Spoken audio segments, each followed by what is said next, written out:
Yako kutana encore na moment oyo koloba quelque chose de la part de Jésus-Christ de Nazareth.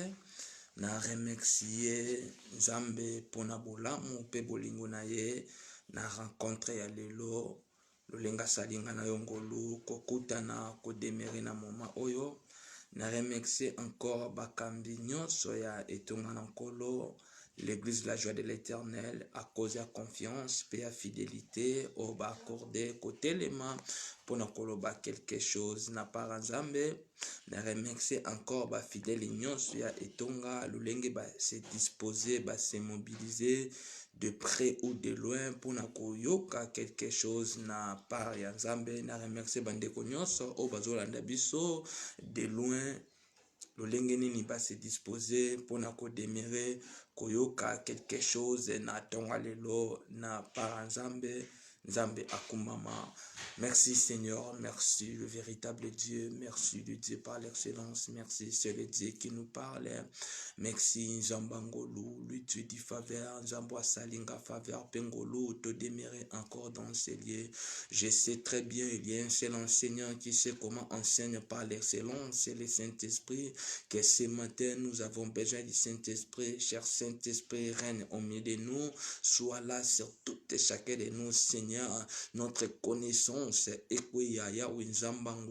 l'esprit de l'éternel est apparaître et demeurer katia motomoko et lobela motomoko quelque chose ce matin enfin que édifié et peuplé lobela motomoko na moment oyo potozangate ko palper gloire pérenne Nzambe pambate ozali Nzambe o osalaka continuer ko sala katia bomo ya peuplé nde tokozangate ko komisa kombo na yo. Ndeba santo bonsoir, to bondeli biso bonsoir. Merci Seigneur Jésus-Christ.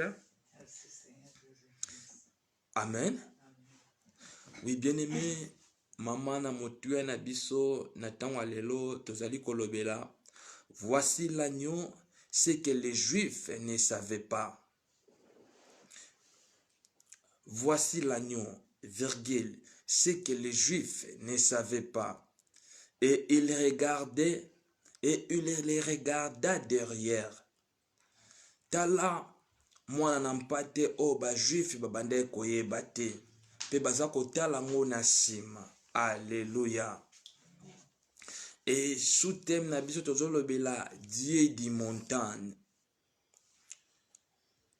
Dieu di montagne. Alléluia. Pendant que dimanche passé Pasteur Didier azolobela biso sur la promesse de Dieu et directement message moko eyengai Dieu di montagne et na comprendre te pourquoi Dieu di montagne parce que na siamokili eza na banzambe belé batu ba proclamant banzambe mais il y a un véritable Dieu que le Dieu di montagne. Alléluia. Le Dieu di montagne, donc pour que mutu amata na montagne, il faut parcourir, à passer ba vallée pour akoma na montagne. Ba mataka na montagne facilement te. Et c'est le Dieu di montagne, Nzambe ba lukaka ye pour abanda komi monisa kati na biso. Alléluia. Pendant que ba yebisi biso sur la promesse, nde na ye ko comprendre Dieu di montagne, c'est par la montagne oyo promesse a mutu ekokisamaka. Alléluia. Promesse a mutu ekokisamaka na kati ya valete mais pour que promesse na yo ekokisama eza na nzela ya montagne. Na montagne nde e permetaka promesse ya mutu moko est arrivé. Alléluia. Le Dieu di montagne. C'est à travers une montagne de quelque chose n'a pas Nzambe et se manifester na bavi na biso. Et pendant que montagne est un endroit oyo yakana ko accomplir quelque chose o mutu azaki nango bosenga po akokisamela ekokisamela ye. Alléluia. Ce qui n'a valé quelque chose ezalaki ko simba te, sachez-le très bien que na montagne de quelque chose est quoi arriver. Dieu dit montagne. Montagne, c'est la droit. Montagne est un endroit ya réussite pour la vie à mutu. Alléluia. Réussite ya vie à mutu est na montagne.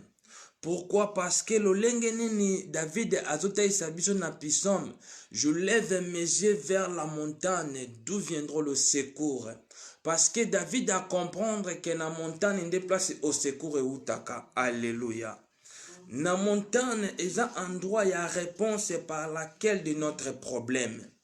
Si mutu aza na problème na kati ya vallée akozwa solution ya problème inete. Alléluia. Pour que mutu azwa solution ya problème na ye, il faut amata na montagne. À travers une montagne nde epermetaka mutu asimba quelque chose na part nzambe. Alléluia. Alors montagne bamataka ngo na facilement te. Tant mutu aza komata na montagne eza na ba vallée, eza na ba moment ya souffrance, eza na ba mutu qu'il faut etanga pour que mutu akoma au sommet de la montagne. Alléluia.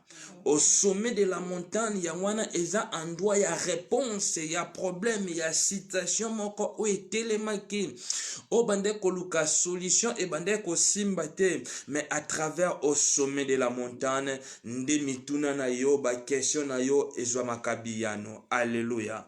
Ce qui biyano ezaki ko simba te, c'est à travers au sommet de la montagne nde quelque chose n'a pas nzambe et permetaka et se manifester na ba vie na biso. Alléluia. Tofongoli Bible na biso na mokanda ya Genèse chapitre 22.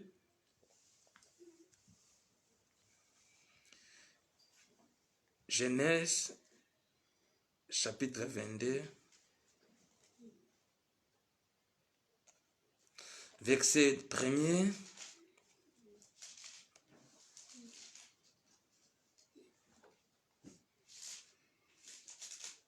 Genèse 22, verset 1er. Tokitinango tina 17. Après ces choses, Dieu mit à Abraham à l'épreuve et lui dit, Abraham, et il lui répondit, me voici.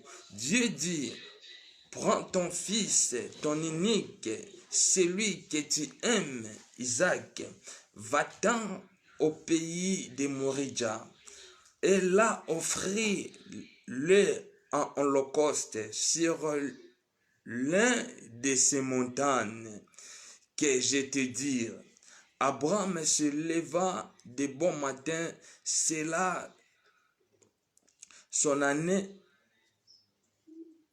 et prit avec lui des serviteurs et son fils Isaac. Il fondit du bois pour l'holocauste et partit pour aller au lieu que Dieu lui avait dit. Le troisième jour, Abraham, levant les yeux, vit les lieux de loin. Et Abraham dit à ses serviteurs, reste ici avec l'âne. Moi et le jeune homme, nous irons jusqu'à là pour adorer et nous reviendrons auprès de vous. Abraham prit le bois pour l'holocauste, les chargea sur son fils Isaac et portant dans sa main le feu et le couteau. Et ils les marcheraient tous deux ensemble. Alors Isaac parla à Abraham, son père, dit, mon père, et il leur répondit, mais voici mon fils Isaac, reprit, voici le feu et le bois, mais où est l'agneau pour l'holocauste? Abraham répondit, mon fils, Dieu se pourvoira, alléluia. Dieu se pourvoira lui-même de l'agneau pour l'holocauste. Bien-aimé, l'Éternel pourvoira. Naba citation mususu. Otozo yebate lo lenge nini toko s'en sortir nango. Mais j'aimerais te rassurer ce matin, l'Éternel pourvoira. Alléluia. Parce que lorsque Abraham a mis son fils unique Isaac, Isaac azotuna, amoni bois, amoni couteau, azomona agnoté. Mais ce que j'aime beaucoup, son père lui dit, l'Éternel pourvoira l'agneau pour l'Holocauste, et ils marcheront tous des ensemble. Lorsqu'ils les firont arriver au lieu que Dieu lui avait dit à Abraham, il leva une autel et rangea le bois. Il lia son fils Isaac et le mit sur l'autel par-dessous le bois. Puis Abraham étendit la main et prit le couteau pour égorger son fils.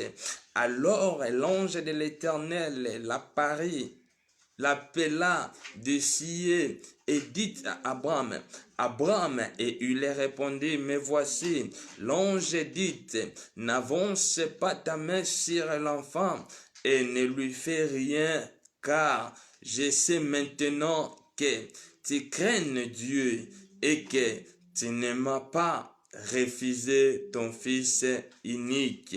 Abraham levant les yeux et vit derrière lui un bélier. Alléluia.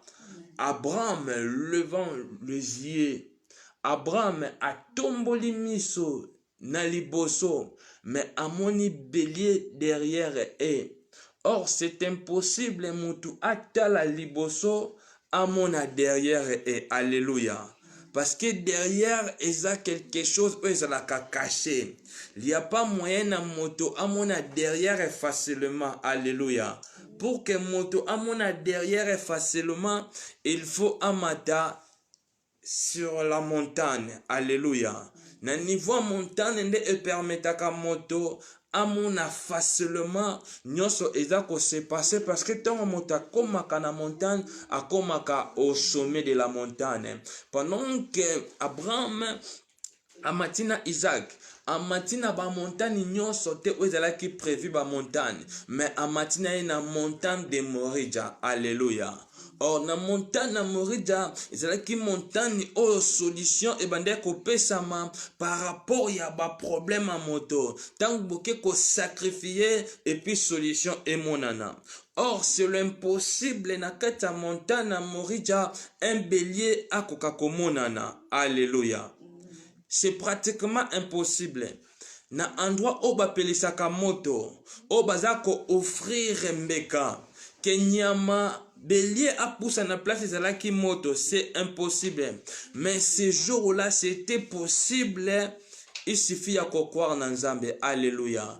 La Bible déclare tout est possible à celui qui croit. Si réellement tu crois et pas en Nzambe, place qui est impossible et comme possible. Alléluia.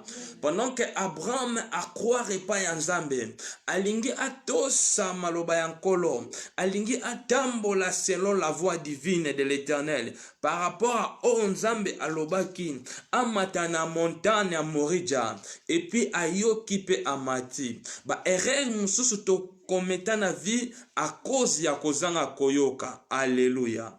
Lorsque tu yoki quelque chose de la part de Dieu, ne permetta qu'à récite quelconque est arrivé.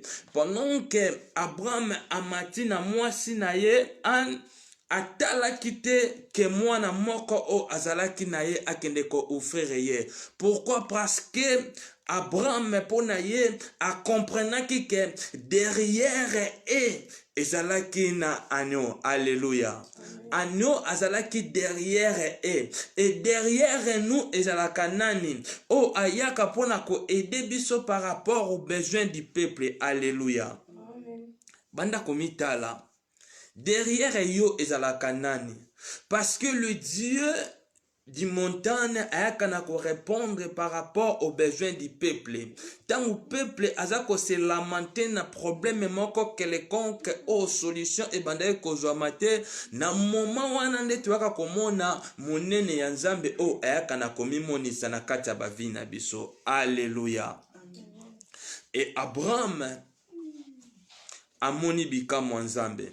Dieu dit à Abraham, tu n'es pas droit à toucher ton fils unique, car le bélier prévu ont caché derrière. Bélier où est là qui est prévu et bomba qui na sima. Alléluia. Et c'est là qui n'a droit les sous-souter, tout que ne sacrifier, parce que tant nakala baza ko sacrifier holocauste, baza ko sacrifier mbeka, esengi na agneau yango azala sans tache, azala sans défaut. Alléluia. Ezalaki na ba critère oyo bande ko permettre pour que ba agréer prière na yo. Et lolenge nini bato bazalaki na bozuite mosolo te, lolenge nini na ba problème na bango bakokai kozwa solution soki agneau ezalaki na ba critère ya sans tache pe sans défaut. Alléluia. Peut-être balinga baza na mosolo ya kosomba ya bongo te, mais ce jour-là, lorsque un seul, le véritable agneau par l'excellence ayaki yende aina ko racheter biso. Alléluia. Lorsque Abraham monte avec sa femme, il lui dit rien. Pourquoi? Pona nini aibisi mwasine eloko te?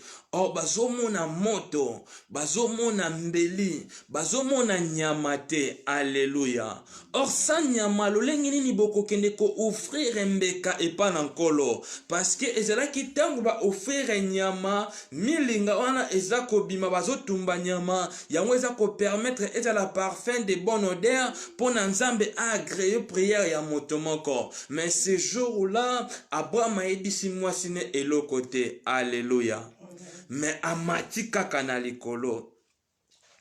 Abraham le savait que le salut est caché par derrière et alléluia. C'est que ba juif babandaki ko comprendre te. Ba juif bazo comprendre te que agneau o esengi ba sacrifier ezalaki wapi, ezalaki penani. Alléluia. Et na tonga lelo na eko expliquer yo, voici l'agneau. Et c'est que les juifs ne savaient pas. Agneau o ba juif babandaki koyeba te. Eza le personne qui, eza nani. Agneau o ba juif bayebaki te, ezalaki nani. Alléluia.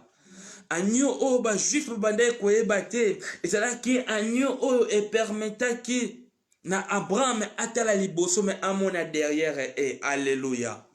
Et c'est là qu'il na agneau, et c'est là qui est impossible. Tout est possible à celui qui croit. As-tu crois en l'Éternel? C'est possible. Alléluia. Et c'est possible et pas dans Zambé.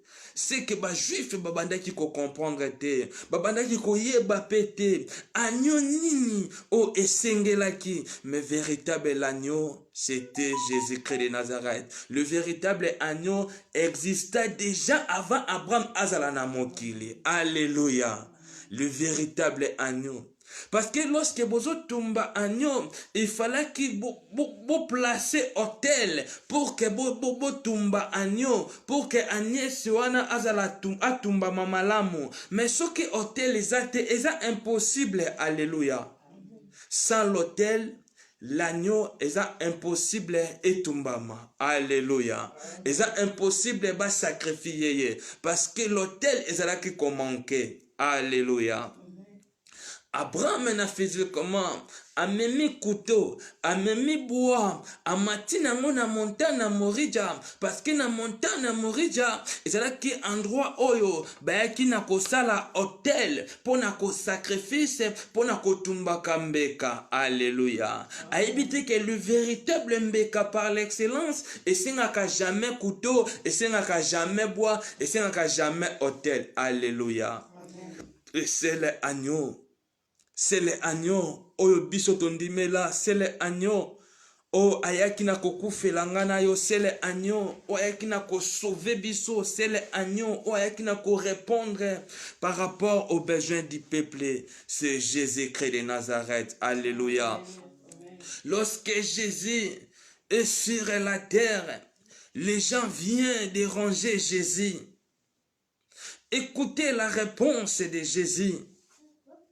Jésus a répondre, peuple, avant votre père Abraham soit, avant votre père Abraham soit là, l'agneau était caché derrière. Alléluia. L'agneau était caché derrière avant Abraham Azala. Agneau a bomba maki. Alléluia. Et cet agneau, oyo aina ko se représenter Et pas inabiso, l'agneau immolé. C'est Jésus-Christ de Nazareth. Alléluia. C'est Jésus-Christ de Nazareth. Un véritable agneau par l'excellence. Le Dieu du montagne, c'est à travers un montagne de récits et arrivaka. C'est à travers un montagne de quelque chose. Oh, motodaki nango bosenga et pesa milakaye. Alléluia. Oh, sans montagne, c'est impossible quelque chose aussi bas. Pourquoi nazolobe la montagne? Parce que na siya mokili ezaba vallée, montagne eza place au Zambazali. Alléluia. Ndenge bataisi biso, je lève mes yeux vers la montagne. Parce que na tomboli miso na likolo epa na tata, place lobiko eutaka. Alléluia. Lobiko eutaka epa ya moto ya mokili te. Lobiko eutaka epa ya moto songolo mpakala te. Kwaka na ba kritere o moto azanango. Alléluia. Mais lobiko eutaka epa na Jésus-Christ de Nazareth. Alléluia. Lobiko eutaka epa inankolo. Parce que yende véritable l'agneau oyaka na kosove. Yende véritable l'agneau o amindi mema o ba sacrifiaye o amona ba moma ya pasi o a subir ba moma douloureuse pour que ngana yo tozwa accès. Alléluia. Pour que ngana yo tozwa véritable vie. Pour que ngana yo tozwa esengo. Ezananzela ya Jésus-Christ de Nazareth. Agneau ezalaki caché derrière eux. Alors mitala yo moko. Agneau nini wa aza caché derrière yo. Alléluia. Agneau nini, agnesi nini o aza caché derrière yo. Alors banda komitala. Est-ce que agneau familial eza derrière yo? Est-ce que coutume eza derrière yo? Est-ce que totem eza derrière yo? Quel type y a agneau oaza derrière yo? Alléluia. Parce que derrière un moto, et c'est un véritable agneau azala. Parce que ce qui est ane, c'est topé agneau ya chamokili. Aza derrière yo, asenga kaba sacrifice. Alléluia. Et c'est un kaba problème et la moto moko quelconque. Et c'est un kaba difficulté. Et c'est un kaba moto subir certaines choses na vie na ye. Parce que agneau yamabe aza derrière yo. Alléluia. Alors, un véritable agneau que les Juifs ne savaient pas, c'était Jésus-Christ de Nazareth. C'était Jésus-Christ de Nazareth. C'était Jésus-Christ de Nazareth. Avec Christ, nous ferons des espoirs. Exploit ya motomoko eza epa na Christ.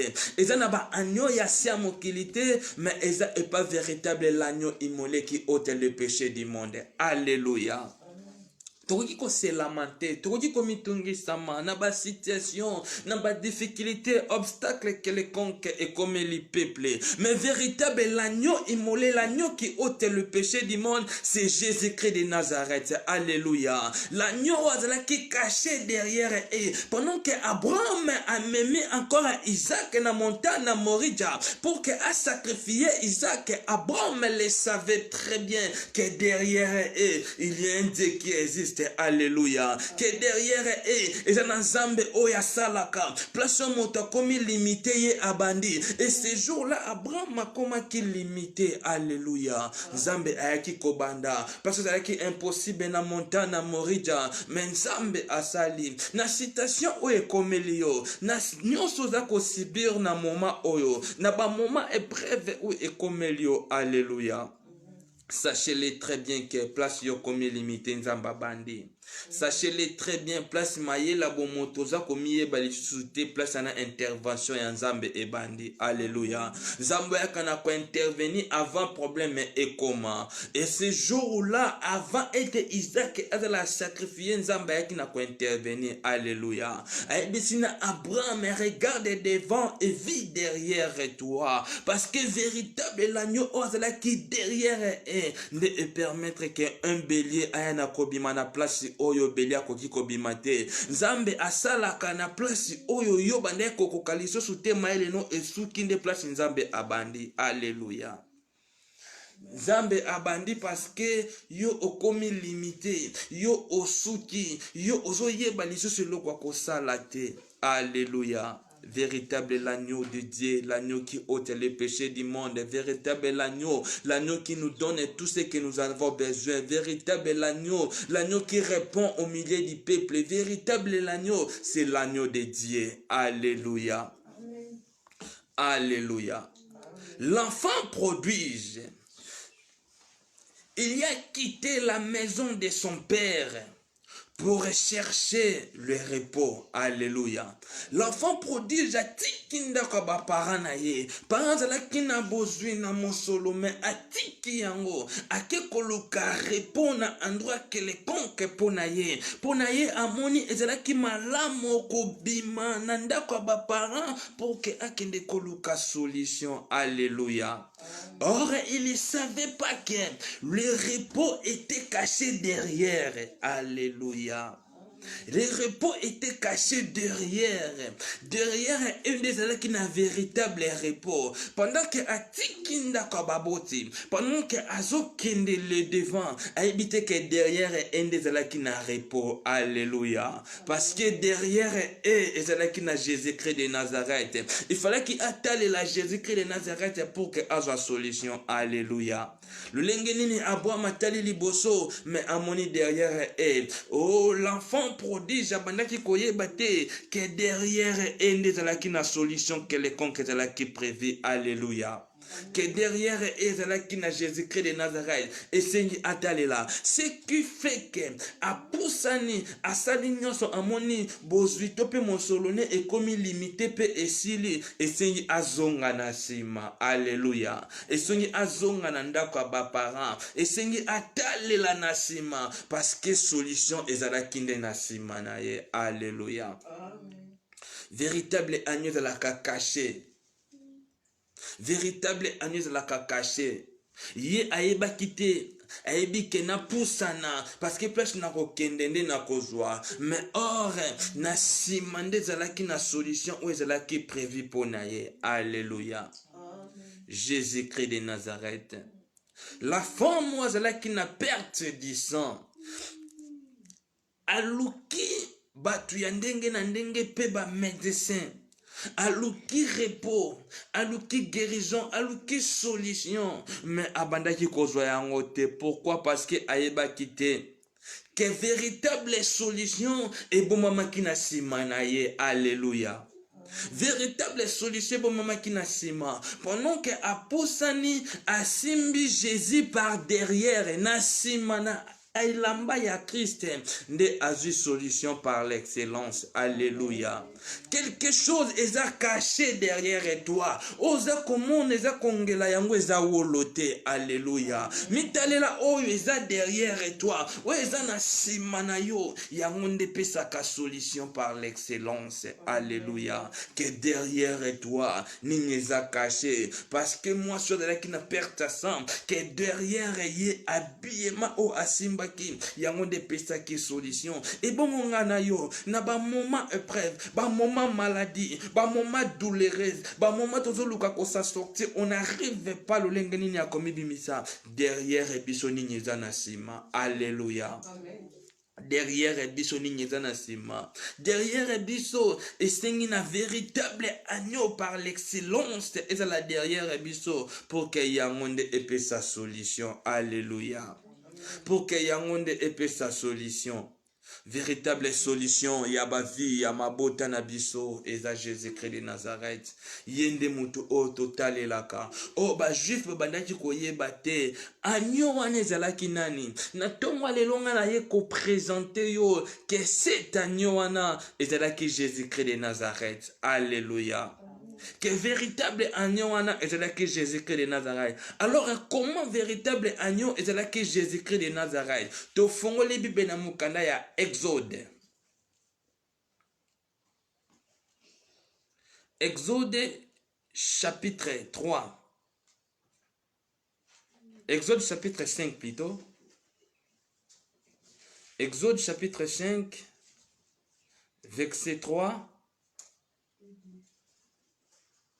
Exode chapitre 5, verset 3, la Bible nous dit, il le Dieu de Hébreu nous est apparu, permets-nous de faire 3 jours de marche dans le désert pour offrir des sacrifices à l'Éternel, afin qu'il ne nous frappe pas de la peste ou de lèpre. Alléluia. Alléluia. Moïse dit aux enfants d'Israël, l'Éternel est votre Dieu m'a apparu, fait sortir le peuple dans le pays. Alléluia. Nzambe apparaître katikati na Mose pour que na nzela ya Moïse abimisa peuple Israël na kati ya boumbu pe na endroit oyo bazalaki na kati ya Égypte, parce que Pharaon azalaki konyokola bango, azalaki kosala quelque chose ya mabe, azalaki kosala quelque chose ya mabe katikati na bango. Alléluia. Esengi peuple babima, esengi peuple bazala encore place wana te. Oh, nazo sepela mingi pendant que Nzambe aibisi Moïse abimisa bana, mais un principe quelconque oyo Nzambe apesaki na Moïse. Alléluia. C'est que Dieu demande aux enfants d'Israël. Nzambe aibisi bango, vous prenez l'agneau. Alléluia. Vous prenez le sang, vous mettez dans les linteaux. Alléluia. Ebisi bango bozwa makila bota yango na lento. Ezalaki makila ya n'importe qui te. Ebisi bango bozwa makila ya agneau bota yango na lento. Alléluia. Mais pendant que bazwaka makila po bota yango na lento, ezalaki na moment où bayaka na ko sacrifier, bana ko sacrifier mbeka pour que solution epesama. Alléluia. Or, et c'est là qu'un moment que le peuple a comprendre qu'il fallait qu'il bazwa agneau, il fallait qu'il bazwa nyama, ba gorge, ba tumba, makila, ba tchangona lento, pour que épée sa solution à bango ba s'en sortir facilement. Alléluia. Amen. Ce n'est pas dire que l'Éternel, Nzamba lobi bongote. Nzambe alobi bongote. Tangu alobi bozwa makila bo tchangona lento. C'est que je demande où il y a placé l'autel pour tuer l'agneau. Alléluia. Nasa komi tout nanga moko. Place neni Moïse a placé qui autel pour que baboma agneau, pour batumba agneau, pour bagorger agneau, pour makila batango na lento. Alléluia. Natikali komona place moko te Moïse ayaki na ko placer hôtel po ba gorger agneau batumba, mais balobi bazwa makila batango na lento. Alléluia. Est-ce que yo otia makila na lento? Alléluia. Tout banda komi tuna na est-ce que tu makila na lento? Ce n'est pas dire que propre sang oyo pepe babandaki ko comprendre que bazwa makila ba gorger, parce que avant ba gorger nyama et c'est un qui hôtel est à la place mais ce jour-là hôtel est à la quitter. Alléluia. Pour nous montrer le véritable agneau de Dieu qui ôte le péché du monde, et c'est un kanango hôtel était. Alléluia. Et c'est un kanango boité. Et c'est un kanango couteauté. Par rapport à Abraham, à l'aucune connaissance na azala na bois, azala na couteau. Excusez, alléluia. Mais véritable agneau, et c'est un kibiloko anate. Oh, Christ abandaki kotalisa na peuple d'une façon que bazwa Christ, bata Christ katina bango. Alléluia. Bazwa Christ azala kati na bango. Pendant que l'ange de la mort akoya, pendant que mabe ekoya ko camper, pendant que liwa ba problème eko arrivé, mais batu nyonso o bataki makila na lento bazala ki sauvé. Alléluia. Batu nyonso oyo Christ azala kati na bango, o batambola kana Nzambe, o basalaka ainsi dit l'Éternel, aucun malheur, aucun problème est arrivé. Alléluia. Quoique citation moko est arrivée, mais Nzambe finira toujours quoi accomplir promesse Nzambe na kati ya bomo ya moto moko. Alléluia. Pendant que promesse Nzambe ekokisami nanu te na vie to pe na libota na yo, aucune malheur eko arrivé. Malheur wana nyonso eza nango kaka ba vallée. Alléluia. Eza nango moment o moto a traversé ka vallée pour que akoma au sommet de la montagne. Alléluia. C'est au sommet de la montagne des réponses et puis ça me parce que Moïse, Jean-Jacques, bamati na montagne na transfiguration na kokita na bango nde bakomi kosereyone pendant que moto nyonso apusanaka epai na Nzambe quelque chose na part Nzambe se manifestaka epai na ye o akomaki produit remarquable katikati na ye na etamboli partout azalaka. Alléluia. Parce que Nzambe azalaki kati na ye, parce que batambolaki elongo na Nzambe. Pendant que Élisée bamati na montagne, Élie amatisi Élisée monte à la montagne. Élisée a matin la montagne, mais Azo monatel. Et lui demande à Élisée, monte encore au sommet de la montagne. Lorsque Élisée fit monter au sommet de la montagne, na moment où Élisée a commis komona. Alléluia. J'aimerais te rassurer. Koti kalaka kate na vallée. Na lingi motomoko amata na montagne. Ko se limite te kaka na montagne. Na lingi na motomoko amata au sommet de la montagne. Alléluia. C'est au sommet de la montagne des réponses épais samaka.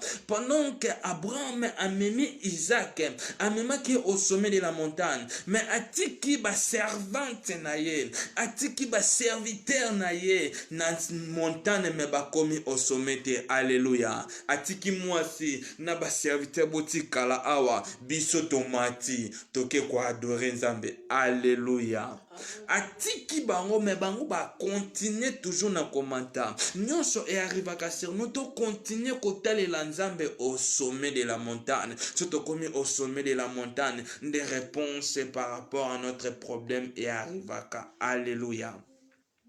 Mais ce qui total est lié était solution ezalakate. Le mal que Moïse avait fait, Moïse a commettre mal na Égypte. Ezanini. Moïse, il a tué l'animal sans avoir l'autel pour le mettre l'animal. Alléluia. Moïse a tué okomanyama, mais otikali komona hotel te o esengi pona kotia nyama wana pona kotumba ndeka wana pour que va agréer prière. Or Moïse azalaki plutôt na révélation au peuple va comprendre qui était le véritable l'agneau qui ôte le péché du monde, c'était Jésus-Christ de Nazareth. Et bande ko senga critère était. Alléluia. Et bande ko senga te ezala kaka wana azala na défaut, azala défaut, azala wana azala sans tâche, azala ba critère oui bande ko senga non. Et pas ya Jésus-Christ. Et ça n'a pas critère mon côté. Il suffit qu'on dimile le roi la Seigneur et Sauveur. Alléluia. Il suffit qu'on dimile le roi la Seigneur et Sauveur. Ce qu'on dimile le roi la Seigneur et Sauveur, c'est possible abanda ko sauver yo na ba place où bande ko simbate. Alléluia. Na ba place où bande ko kate Christ ko zalana po abanda ko sauver yo. Pourquoi? Parce que on dimile au croire pas inaye. Alléluia. Motonyoso o andimela Christ o akora epa Nzambe Nzambe amimonisa Nzambe amimonisaka na ba o nyoso balukaka ye pendant que okoluka ye pendant que okodemerina ye pendant que okomata encore au sommet de la montagne nde eza moment au réponse ko banda kopesa ma na mituna na ba problème katikati na yo. Alléluia. L'Éternel les Dieu connaissait. C'est sûr, le véritable agneau, lorsque sera défini pour sortir le peuple à l'Égypte, pour faire entrer dans le pays à la terre promise. Alléluia. Moïse a comprendre que pour nous placer hôtel, et c'est là qui était placé hôtel na Égypte, mais hôtel c'est là qui était placé en une terre promise, de place c'est là qui est prévu pour Nabiso. Alléluia. Ne c'est là qui place tout qui n'a qu'au placer hôtel pour na agneau. Parce que l'agneau était tué avant la fondation du monde. Alléluia. L'agneau était immolé avant la fondation du monde. Pourquoi? Parce que Bapoussani, hôtel, ezate, pour na babo maniama, or ezala qui impossible place wana. A comprendre que avant mokile salama, l'agneau était déjà immolé. C'est Jésus-Christ de Nazareth. Oh akufela kingana yo. Christ a existé déjà avant fondation ya mokile. Alléluia. Christ a existé déjà avant fondation ya mokile. Christ azalaki déjà wana. Kati ya peuple, mais peuple babanda koyeba te. Christ existait déjà lokola agneau. Alléluia. Parce que na époque wana agneau ezala kinyama. Christ existait qui déjà. Pour na to comprendre que Christ existait qui déjà avant tawana. To kimimbangu na Genèse na moment ya Noé. Comment na lolenge nini no déluge d'eau est frappé. Noé a construit les arches. Bazui banyama. Biloko ndenge na ndenge ba kotisi yango. Alléluia. Pendant que déluge est frappé, baluki batinda pour que bayeba ce qui maille éliminé na mokili, ce qui maille esili. Alléluia. C'est le colombe ou akendaki azonga kite. Alléluia. Colombe akei mais azongi te. Aeko pe sa réponse te. Alléluia. Pour qu'on comprenne que Christ azalaki lokola agneau depuis ebandela mokili. Na moment ya Noé, Christ existaki déjà. Alléluia. Véritable agneau azalaki déjà. Mais batu ba comprenaki te na sens azalelaki, pe na lolenge nini oye azalelaki. Yango ayebisi peuple, avant que votre père Abraham soit, nga azalaki déjà wana. Alléluia. Parce que Colombo akendaki azongate. Mais les jours où Jean-Baptiste a baptisé Christ, voix egangi na likolo, pe Colomba uti na likolo akiti. Alléluia. Pour na confirmer que ce jour-là Colomba kendaki atikala kozongate. Ce qui fait que Christ aye na bomoto lokola moto pour que a sauver ngana yo. Nde senga ki ke na Colombo akendaki voix egangi na likolo fungami Colombe akiti. Pour na kotali sabiso, voici l'agneau. Alléluia. Voici l'agneau. Cet agneau azalaki déjà existait déjà a continué à coexister toujours katikati na biso. Alléluia. L'agneau qui ôte le péché du monde. Ezana nzela moto mokilité. Oh ba juif bandaki ko ignorer, oh ba yeba kité. Ezalaki Jésus-Christ de Nazareth. Moïse avait laissé l'animal sans pourtant mettre l'autel pour les sacrifier. Moïse a été autel été pour nous sacrifier. Or, le véritable animal pour tuer sans l'autel, c'est Jésus-Christ de Nazareth. Sans l'autel, mais il animal à la tuer pour nous battre une solution. Alléluia. Mais animal où il qui hôtel ezala. Animal où il qui bois holocauste ezala. Animal où il qui couteau ezala. Pour que ba créer prière et sengi batumba yango. Ba animal a samu qui les na ba critères ou correspond des critères nangote prière top problème non ezala qui agréabilité. C'est pour cela Jean-Baptiste a eu comprendre. Un véritable agneau immolé, l'agneau qui ôte les péchés du monde, c'est Jésus-Christ de Nazareth. Alléluia. Ce qui fait que les rideaux, oh, il y a qui n'a 3 places. Il y a qui n'a le parvis, lié saint et lié très saint. Ce n'est pas donné à tout le monde de traverser bas côté un lié très saint. Lié très saint, il y a qui est prévu pour un sacrificateur. Alléluia. Ce n'est pas dire que famille sont des sacrificateurs qui causent là. Pour que bah créer prière na yo, bolimbi siamasu il y a problème au salaki. Il fallait qu'il n'y ait pas de sacrificateur avec un agneau ou qui sans tache et sans défaut. Alléluia. Pendant que moto asuka kana le parvi, moto akoma kana lié sainté, moto ato comme un allié saint, c'est impossible moto akoma un allié très saint. Ce qui a sacrificateur de Alléluia. Mais ce jour-là, les rideaux étaient déchirés en deux parties pour nous donner l'accès. Nous tous, autres de la qui n'alliait saint, autres de la qui n'allait parvi, tout comme il a accès à Coco, un allié très saint. À cause il y a agneau qui s'entache sans défaut. Alléluia.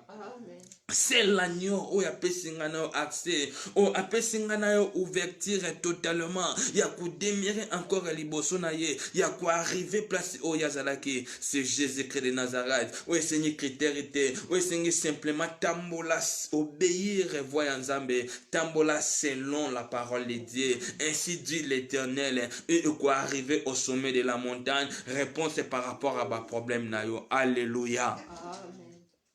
Réponse, il y a un problème. Pour nous comprendre que véritable l'agneau. Pendant que Jean a baptisé Jésus-Christ de Nazareth, pendant que Jésus a poussé Nicoya, Jean a gagné. Voici l'agneau de Dieu, ce qui ôte le péché du monde. Alléluia. Et cet agneau, c'est là que Christ est roi. Jean a compris que motoa otaka péché à bateau. Oh, et c'est là qu'il a été pour baptiser moto, péché à bateau de la hauteur. Mais pour que péché à bateau et la hauteur, et c'est là qu'il a kate agneau wana et sengi batumba yango. Parce que place oyo hôtel c'est là qui était là qui impossible batumba yango. Alléluia. Mais ce jour-là, hôtel c'est là qui était parce que véritable agneau a une représenter et take moto pour que a sauvé nganayo. Alléluia. Pendant que hôtel les a été. Mais pourquoi hôtel les a été agneau a une kokaba mambeka pour na batumsu bazwa solution. Na lukina ki mambangu na comprendre. Eli devait ba prophète bala esengi ba bele la moto ekita ndeba ba moto azana nzambe. Eli première chose ba prophète bala ba meki esimbite. Eli pona ye ameka alobi non esengi ba luka mai. Or ezala ki passe pona ko luka mai. Ba luki mai ba sopi ba koni o ezui mai c'est impossible epe la moto. Mais ce jour là ba koni wana epela ki moto. Alléluia. Place c'est impossible pas abattre, c'est possible et pas dans Zambé. Eli alanda qui la révélation divine. Comme on a l'olenga nini na Genèse bateli sibiso molimo na Nzambe zaki kote pa likolo na mai. Alléluia. Nde na nzela na mai place o molimo na tata ezalaki. Esengi asopa mai po abele la moto pe moto eto saye ekita. Nde mokolango pendant que Jean-Baptiste Christ ayaki na nzela na mai. Alléluia. Nde esengaki ke mongongo eganga na likolo. Nde essayer que les gens à comprendre que voici l'agneau de Dieu, l'agneau qui ôte le péché du monde. Alléluia. Que c'est l'agneau et demeurer kati nangana yo et demeurer na ba vie na biso parce que agneau wana ezalaki caché bat bamande koye bate agneau azalaki wapi agneau azalaki wapi o esengi batumba pour agréer prière à motomoko mais ce jour-là agneau azalaki caché derrière. Alléluia. Nalingi to bondela nzambe. Nalingi motomoko abondela nzambe. Motomoko abanda komizonga kati na ye abanda ko comprendre. Derrière yo agneau ni nyaza na sima na yo. Alléluia. Derrière citation o iza ko komela yo agneau ni nyaza derrière yango. O solution ezaki kozwa mate. O difficulté. O banda ko yeba to banda ko se lamenter. Derrière une maladie, derrière toutes les choses, il y a un esprit. Alléluia.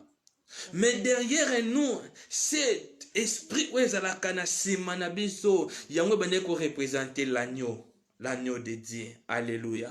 C'est Jésus-Christ de Nazareth nazaki na sima na biso. Na nyonso koluka osala po epesa milanga na yo. Nalingi moto moko abondela Nzambe. Moto moko aibisa Nzambe, Nzambe arenye katikati na ye. Nzambe azala katikati na ye. Agneau moko te acha mokili edemere. L'agneau familial moko te ebanda koganga. Makila ya coutume ya toteme moko te ebanda koganga. Na kati ya libote, na kati ya bavi, na kati ya bandeko na biso partout na monde entier. Na kati ya ba chrétien partout bakozala. Makila moto moko te eganga. Mais véritable sang par l'excellence sur le sang de Jésus-Christ de Nazareth. Nde ayaki na mikaba, ayaki na kokaba mambeka. Pona ngana otoza solution. Nalingi na moto moko poza solution. Tia Jésus-Christ de Nazareth. Véritable agneau. Azala derrière yo. Des solutions epesa melayo tobone na kombo na Yesu.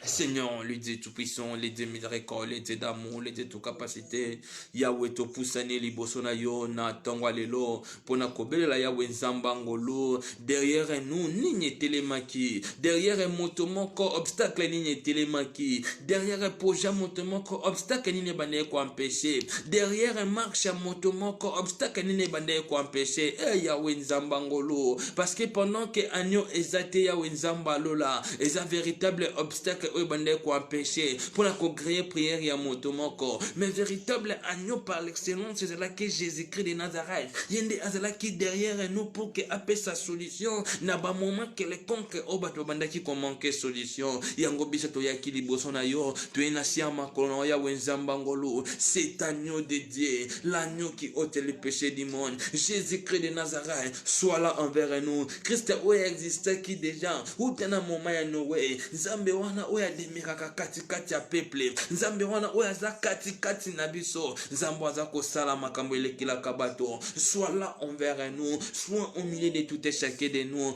parce que l'agneau qui ôte le péché du monde, Christ, à travers Christ que notre péché est là qui agréable liboso na ye. Yahweh Nzamba lola est là qui agréable liboso ya toteme mon côté, liboso ya papa noko maman mon côté, mais à qui liboso na Jésus-Christ de Nazareth, zekina liboso na agneau de Dieu, l'agneau qui ôte le péché du monde. Et ce jour la place est là qui est impossible et comment qui est possible, tout est possible à celui qui croit. Ce jour-là Abraham a tali liboso, mais Amoni derrière et Abraham regarde devant et vit derrière et Yahweh biso pe to côté à la cale devant, mais to komona ka derrière nous l'agneau qui ôte le péché, l'agneau place est là qui est impossible, un bélier peut se retrouver, mais tout est possible on dit, tout est possible à celui qui croit. Dans toutes les situations peut-il arriver sur nous, tout est possible, car cet agneau était immolé pour nous, car cet agneau est là qui est impossible, na endroit où un bélier abimaté, mais bélier abimaki, c'est possible envers Dieu, na ba moment douloureuse, ba moment affaibli, Kenzambe asalangolu,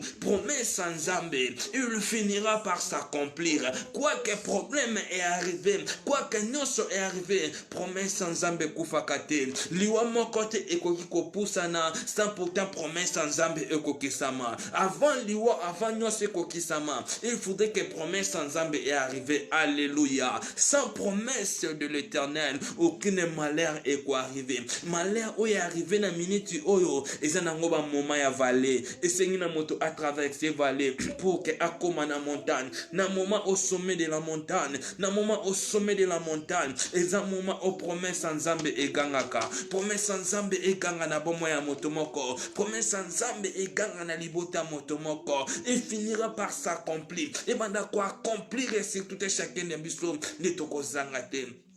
Kokumisa kombo na ye, netoko zangate, ko élever encore un kombo na ye, parce que azali maître à temps et à circonstance, parce que azali l'agneau de Dieu, l'agneau immolé, l'agneau qui sauve, l'agneau au aïna ko sauver peuple, véritable l'agneau, c'est Jésus-Christ de Nazareth. Merci tendre Père, merci Nzambangolo, merci mon jalisi adi kolonase, merci Nzambe katina biso, Nzambo zalakina biso, elongo Nzambo zako demire katikati ya motomoko, zikaite motomoko moko, ou à saisir, ou à vivre quelque chose de ta part, Seigneur. Tu peux te mettre en pratique, tu peux te comprendre.